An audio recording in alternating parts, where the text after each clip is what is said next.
여러분은 복음에 대해서 얼마나 많이 아십니까?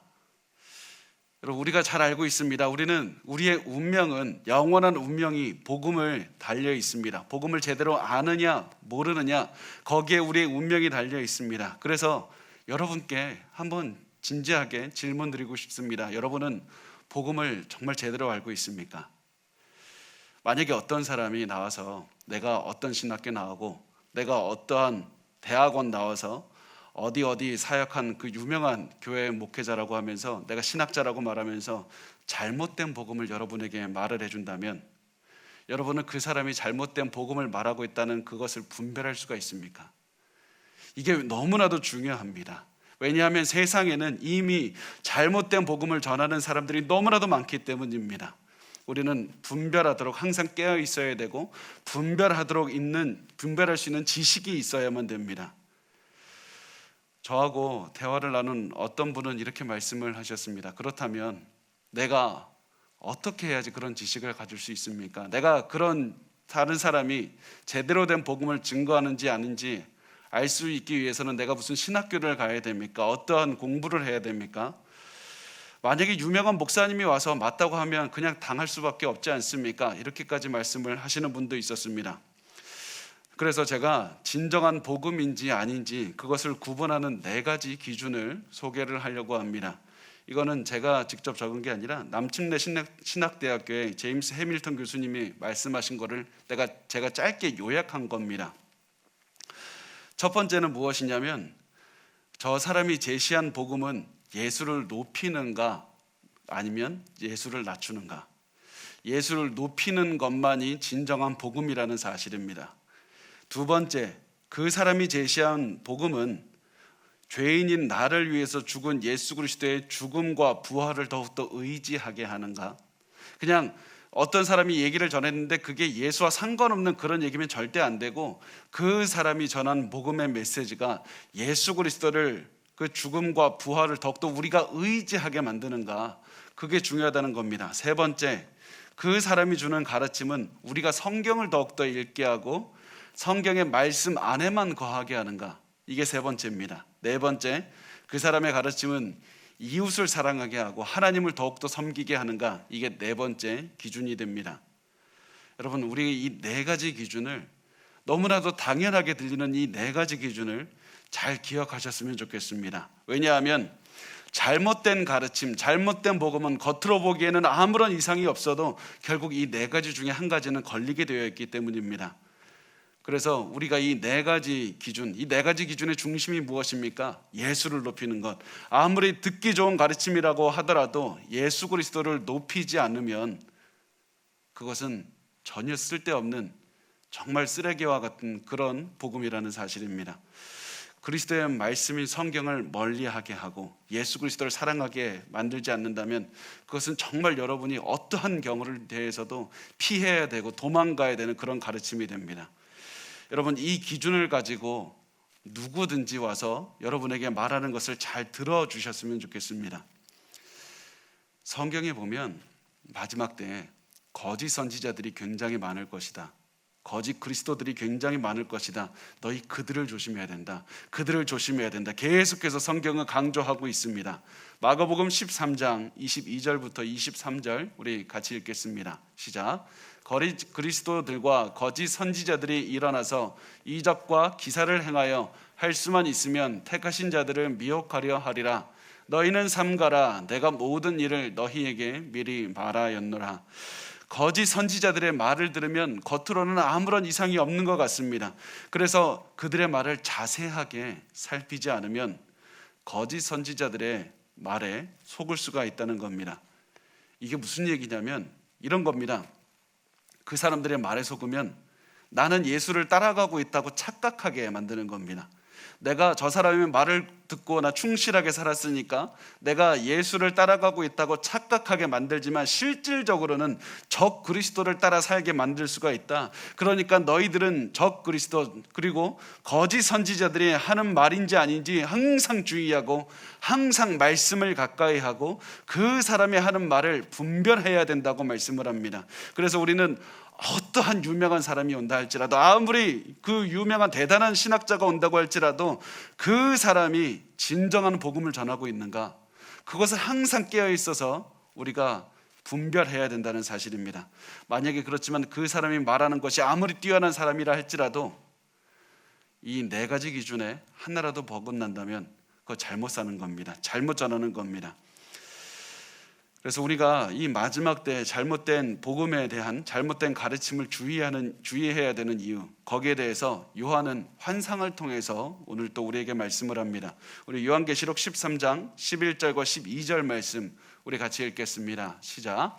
내가 봄에 또 다른 짐승이 땅에서 올라오니 어린 양같이 두 뿔이 있고 용처럼 말을 하더라. 그가 먼저 나온 짐승의 모든 권세를 그 앞에서 행하고 땅과 땅에 사는 자들을 처음 짐승에게 경배하게 하니 곧 죽게 되었던 상처가 나은 자니라. 자, 여기서 우리 지난 시간에는 용 사탄이 이 바다에서부터 첫 번째 짐승을 끌어올렸는데, 오늘은 땅에서부터 또 다른 짐승, 두 번째 짐승을 끌어올립니다. 잘 보시기 바랍니다. 용이 첫 번째 짐승, 그러니까 사탄의 세력을 용이 상징을 하고 있고, 그리고 이 바다에서 불러낸 첫 번째 짐승이 있고 두 번째 짐승이 있습니다. 사탄의 전략이 무엇이냐면 그 용에게로, 사탄에게로 이끌기 위해서 첫 번째 짐승을 믿으면 사람들이 사탄에게로 올 수 있도록 이렇게 인도를 합니다. 그런데 이 첫 번째 짐승을 누가 믿게 하냐면 두 번째 짐승, 거짓 선지자를 일으켜서 이 첫 번째 짐승을 믿게 하고, 첫 번째 짐승을 믿으면 이 용에게로 오는 겁니다. 이해하셨죠? 이게 왜 중요하냐면 이것이 바로 사탄이 쓰는 전략이고 삼위일체 하나님을 따라하는 그런 전략이기 때문입니다. 사탄이 쓰는 전략은 하나님을 따라하고 마치 성부, 성자, 성령이 있는 것처럼 용과 첫 번째 짐승, 두 번째 짐승이 있는 그런 전략을 써서 자기에게로 미혹하게 이끕니다. 왜 그렇습니까? 사탄이 하는 일은 미혹하는 일, 속이는 일, 거짓인 겁니다.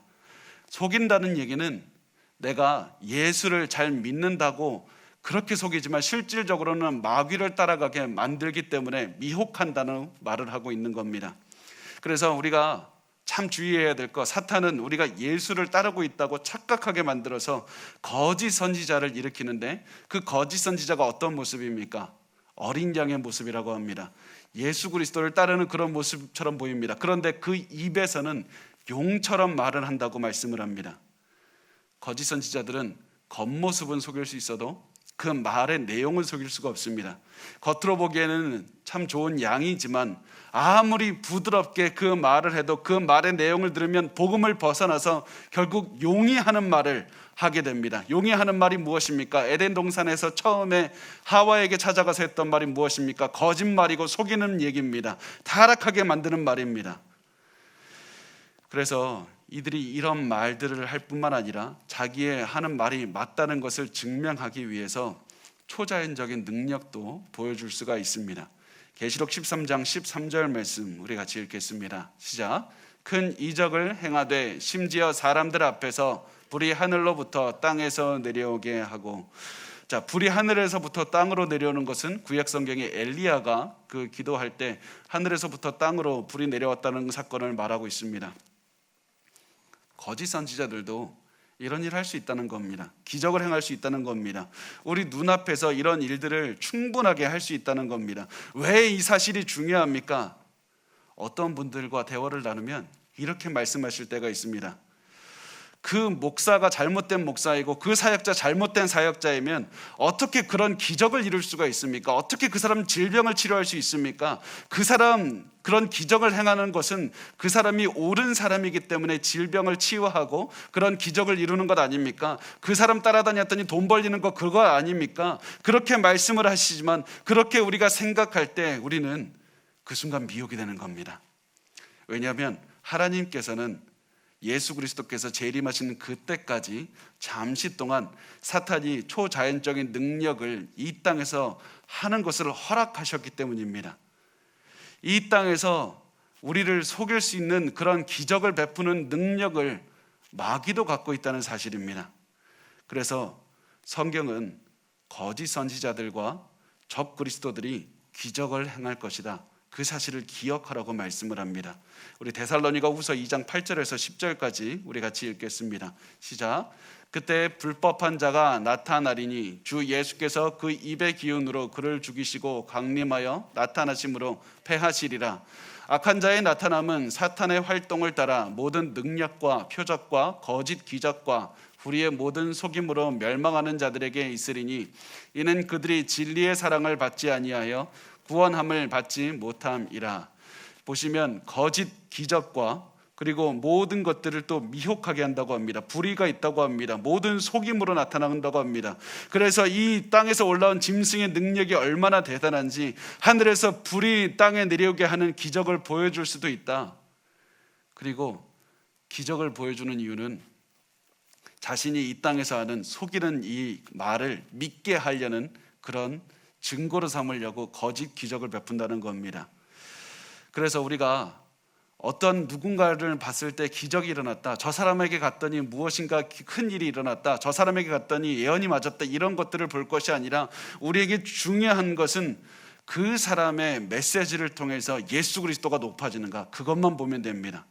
그 사람의 사역이 우리가 다 예수 그리스도의 죽으심과 부활을 더욱더 믿고 오늘도 의지하게 하는가, 그것을 우리가 계속해서 살펴서 그 사람의 어떠한 사람이라 됐든지 어떠한 목회자나 신학 박사가 됐든지 간에 예수 그리스도가 그 중심에 없다면 그것은 거짓 선지자라는 사실입니다. 만약에 우리가 이것을 잊고 그냥 그 사람 그냥 위대한 일을 하니까, 놀라운 일들을 하니까 그 사람을 따라간다면 우리의 삶은 나는 예수를 믿는다고 생각했는데 결국 보니까 우상 숭배하는 것으로 마무리할 수가 있습니다. 나는 예수를 잘 따라가고 있다고 생각했는데 인생의 마지막에 와보니까 우상 숭배로 가득 차게 됐다는 겁니다. 우리 14절 말씀 우리 같이 읽겠습니다. 시작. 짐승 앞에서 받은 바 이적을 행함으로 땅에 거하는 자들을 미혹하며 땅에 거하는 자들에게 이르기를 칼에 상하였다가 살아난 짐승을 위하여 우상을 만들라 하더라. 자, 거짓 선지자들은 기적을 통해서 사람들에게 우상을 숭배하게 만듭니다. 그래서 계속해서 이 말씀을 통해서 보여주고 있는 것은 미혹한다, 거짓을 보인다, 이것을 통해서 사람들이 내가 차라리 밖에서 무슨 이슬람교를 믿거나 뭐 불교를 믿으면 내가 아예 다른 길로 가고 있다고 그렇게 생각하지만, 교회 안에서 목사라는 이름으로, 신학자라는 이름으로 우리를 잘못된 자로, 거짓 선지자가 되어서 우리를 잘못된 길로 이끌어서 우리가 계속해서 나중에 심판대, 예수님 심판대 앞에 섰더니 내가 잘못 살았구나. 여러분, 그래서 현재 이단들도 자기들이 잘 사는 줄 압니다. 자기들이 예수를 잘 따르는 줄 압니다. 그들의 멸망을 따라서 살아가고 있는지 그들은 알지 못한다는 사실입니다. 그래서 우리가 계속해서 깨어 있어야 되고 계속해서 분별해야 되는 것입니다. 우리 15절 말씀 같이 읽겠습니다. 시작. 그가 권세를 받아 그 짐승의 우상에게 생기를 주어 그 짐승의 우상으로 말하게 하고 또 짐승의 우상에게 경배하지 아니하는 자는 며칠은지 다 죽이게 하더라. 자, 거짓 선지자가 첫 번째 짐승을 높이고 첫 번째 짐승이 하는 말을 사람들이 듣게 한다고 말을 합니다. 첫 번째 짐승은 그런데 어떤 말을 하느냐? 초자연적인 말을 합니다. 예언을 합니다. 권위 있는 말을 합니다. 마치 본인이 예수 그리스도인 것처럼, 그리스도인 것처럼 본인을 속여서 사람들이 계속해서 자신을 따르게 만듭니다. 그렇지만 절대로 속으면 안 됩니다. 어떤 자들이 나타나서 그리스도를 높이고 그리스도를 의지하지 못하게 한다면 그들이 오히려 그 자리에 교주를 높이고 정부를 높이고 정치인을 높이고 내가 높아지고 그 복음이 아닌 그 어떠한 사상을 그 높이도록 이끌고 있다면 여러분, 우리는 속고 있는 겁니다. 잘못된 자들은 우리가 계속해서 잘못된 길로 인도하다가 우리가 그 말을 듣지 않으면 그때부터 본색이 드러나서 우리에게 고난을 주기 시작하게 됩니다. 그래서 이 말씀은 계속해서 말씀합니다. 우상에게 경배하지 아니하는 자는 며칠든지 다 죽이게 하더라. 그래서 우리의 마음을 압박합니다. 잘못된 길로 이끌려고 노력합니다. 그래서 이때 우리가 고난이 아무리 커도 우리 생명을 지키는 단 하나의 방법, 영생의 생명을 지키는 단 하나의 방법은 깨어 있어서 분별하는 것밖에 없다. 단순히 우리의 육신의 목숨을 위해서 사는 것이 아니라 영생을 위해서 살아가야 된다. 나의 영생을 위해서 살아가는 방법은 예수 그리스도를 높이면서 내가 살아가고 있는가, 나의 입술과 나의 인생을 통해서 그리스도의 영광과 그리스도의 부활과 그리스도의 나를 위해서 죽으심을 생각하며 그것을 더욱더 의지하며 살아가는가, 그리고 내가 속한 공동체, 내가 귀를 빌려주는 그 사람의 말은 예수 그리스도를 높이고 있는가. 계속해서 우리의 삶의 중심은 예수 그리스도의 십자가 보혈이 되어야만 됩니다. 자, 우리 요한계시록 13장 16절에서 17절 말씀 우리 같이 읽겠습니다. 시작. 그가 모든 자 곧 작은 자나 큰 자나 부자나 가난한 자나 자유인이나 종들에게 그 오른손이나 이마에 표를 받게 하고 누구든지 이 표를 가진 자 외에는 매매를 못하게 하니 이 표는 곧 짐승의 이름이나 그 이름의 수라. 자, 사탄이 사람들의 어떤 표를 주는데 이마나 그 오른손 손목에 받게 한다고 합니다. 왜 하필 이마나 손목에 받게 합니까? 그 이유가 무엇이냐면 신명기 말씀 때문인데, 신명기 6장 6절에서부터 9절 말씀을 잘 보면 이 쉐마 말씀이죠. 우리가 예전에도 한번 나눈 적이 있는데 그 중에서 모세가 이렇게 얘기를 합니다. 너희들은 하나님의 말씀을 내 손목이나 내 미간 이마에다가 표를 삼아야 된다. 하나님의 말씀이 그 자리에 있어야 되고 항상 너가 하나님의 말씀 안에서 살아야 된다는 것을 항상 손목에 두고 하나님의 말씀을 머리에 두고 살아야 된다는, 그렇게 상징적으로 말씀을 한 겁니다. 그런데 사탄이 무엇이라고 합니까? 사탄은 말씀이 있어야 되는 자리에 자기의 그 표시를 둡니다. 그래서 사탄이 오른손이나 이마에 표를 받게 한다는 것은 정말 우리 손이나 우리 이마에 도장을 찍어준다는 그런 것이 아니라 결국에선 그 의미가 무엇이냐면 우리가 첫 번째 짐승을 예배하게 만든다. 우리가 자발적으로 속여서 내가 자발적으로 따라가고 있는데 자발적으로 따라가다 보니까 지옥길로 걸어가게 된다. 이 말씀을 하고 있는 겁니다. 자, 18절 말씀, 마지막 말씀입니다. 우리 같이 읽겠습니다. 지혜가 여기 있으니 총명한 자는 그 짐승의 수를 세어보라. 그것은 사람의 수니 그의 수는 666이니라. 자, 이 짐승의 수가 666이라고 하는데 이 말을 많은 분들이 오해하시는데요. 이 숫자가 뭐냐면 하나님에 대한 거부를 상징합니다. 대부분의 신학자들이 다 동의하는 것이 무엇이냐면 잘 보면 777을 한번 생각을 해보겠습니다. 7이 3개인 거, 7은 그리고 3은 완전한 것을 뜻합니다. 그리고 가득하다, 온전하다 이런 의미를 가지고 있습니다. 그래서 777 하면 하나님의 완벽하심, 하나님의 거룩하심, 이것을 나타낼 수가 있습니다. 그런데 여기에서 일식을 다 빼보는 겁니다. 그래서 666이 되면 하나님을 닮은 것 같은데 하나님이 아닌 것, 하나님을 따라가는 것 같은데 하나님을 따라가지 않은 그 마귀의 모습을 보여주는 것이 666이 됩니다. 하나님의 777에서 하나님을 빼서 이 모든 것들이 남는 것이 대단한 것 같지만 하나님이 이 세상에서 하나님을 제외하면 악을 가득한 세상이 되고, 이 우리가 가지고 있는 그 모든 것에서 하나님의 영광을 빼면 이 마귀를 섬기는 그런 모습밖에 남지 않는다는 사실입니다. 그래서 666이 악마의 숫자고 그리고 짐승의 숫자를 우리가 생각하는 이유는 하나님을 제거하면, 우리가 가지고 있는 모든 것에서 하나님을 제거하면 이렇게 악하게 된다는 겁니다. 하나님을 떠난 인간의 본성은 악하기 때문에 하나님을 빼면 죄만 가득하게 된다. 그래서 이 666의 표시가 그런 의미가 됩니다. 그래서 이 세상은 하나님을 따라가지 않고 이 짐승의 숫자, 그래서 하나님을 제외한 그 세상으로 가득 찬 그런 죄로 가득한 세상이기 때문에 복음만 따라가는 사람에게는 손해가 오게 됩니다. 그 말을 한번 생각을 해보시기 바랍니다. 복음만 따라가면 손해가 옵니다. 그렇게 할 수 있습니다. 그 말은 우리가 예수를 제대로 믿으면 때로는 우리 자식에게도 손해가 올 수 있다는 뜻입니다. 예수를 제대로 섬기면 내게 억울한 일이 매일매일 찾아올 수도 있다는 뜻입니다. 아니면 경제적으로 어려움을 당할 수도 있습니다. 그것이 당장에 항상 그렇다는 말이 아니라 그렇게 될 수도 있다는 얘기입니다. 앞으로 내가 어떻게 살아가야 되는지 고민하게 될 수도 있습니다. 그것의 모든 목적이 무엇입니까? 바로 내가 복음을 떠나게 만들려고, 내가 복음을 제대로 따르지 못하게 만들려고 계속해서 세상은 우리를 하나님 밖으로 밀어내려고 노력한다는 겁니다. 그렇게 해서 엄청난 압박이 우리를 밀어낼 겁니다. 때로는 이렇게 살다가 순교를 당하는 사람들도 있을 겁니다. 그래서 성경이 우리에게 제시하는 말이 무엇입니까? 인내하라. 항상 인내하라. 너의 삶에서 이 땅을 바라보지 말고 영생을 바라보라.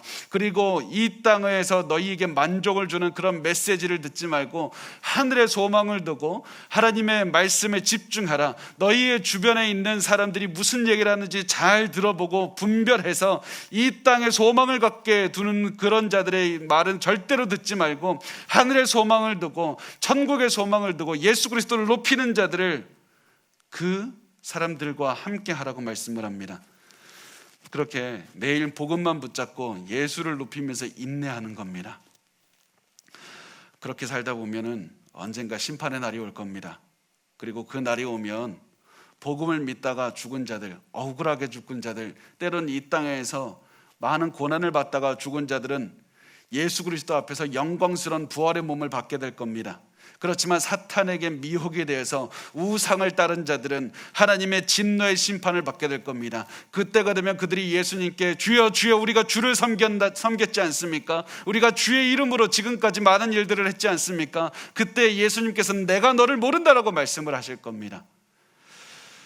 그래서 우리가 오늘 반드시 기억해야 될 것은 우리는 항상 분별해야 되고 깨어 있어야 되고 우리가 믿는 복음이 무엇인지를 반드시 알아야 되고 누군가가 그 복음의 잘못된 복음을 말하고 있다면 그것을 우리가 깨우쳐서 그 사람이 잘못된 그 복음에서 우리가 떠나야 된다는 사실입니다. 그래서 언제든지 어린 양으로 위장해서 우리에게 다가오는 사탄을 주의하고 진리만을 붙잡고 있어야 됩니다. 이렇게 살다 보면 때론 패배한 것처럼 보이게 될 것이지만 최종 심판의 날을 바라보셨으면 좋겠습니다. 왜냐하면 그날 예수님께서는 우리에게 최후의 승리를 주실 것이기 때문입니다. 우리 그렇게 해서 오늘 분별하고 절대로 마음이 약해지지 말고 진실한 것이 무엇인지 진리가 무엇인지 항상 생각하시고 더욱더 진리이신 예수 그리스도의 복음을 더욱더 강하게 붙잡으셨으면 좋겠습니다.